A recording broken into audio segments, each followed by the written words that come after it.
the new rules of modern procurement.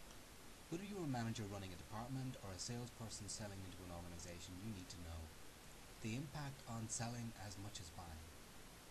Over the next 3 minutes, we'll share with you some of the rules, the focus and ethos of buying in large organizations.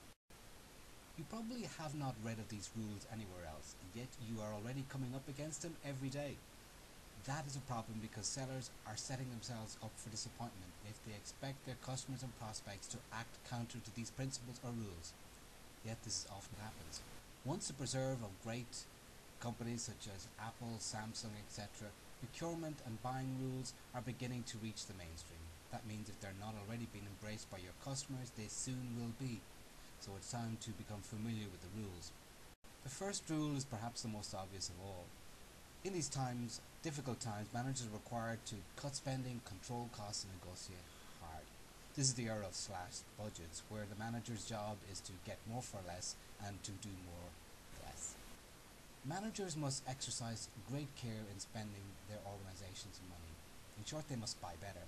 They must ensure maximum value for money and make their organization's money go further.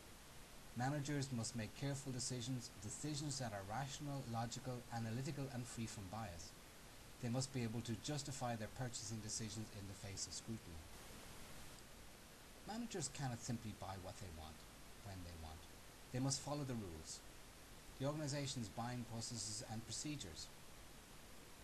The required steps, information gathering, analysis and paperwork must be completed. Managers are required to always ensure a competitive tender. Alternative suppliers should compete on price and other terms. The manager must be able to demonstrate that the most economically advantageous tender was selected from among competing quotes. Managers must consult with and involve procurement in important buying decisions right from the very start. This is essential to ensure alignment with the broader procurement strategy of the organization and for the category of products and services in question. Managers must consult with and engage key stakeholders in respect of important buying decisions. In particular, they must also be cross-functional collaboration and decision-making. This is essential to leveraging internal knowledge and expertise, ensuring successful user adoption or compliance, and ensuring cross-functional alignment. Managers must manage rather than be managed by their suppliers. That requires formally reviewing supplier performance and contract compliance on an ongoing basis, and systematically addressing any performance gaps. While managers should maintain some distance from suppliers, they should work closely with strategic suppliers as a source of improved efficiency and innovation.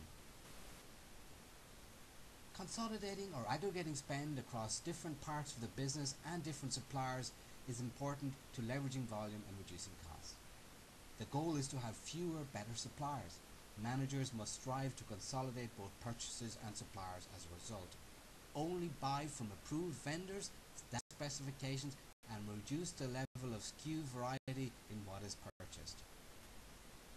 Dependency on key suppliers must be managed. That includes exposure to the failure of a supplier to deliver on time and to the required quality levels.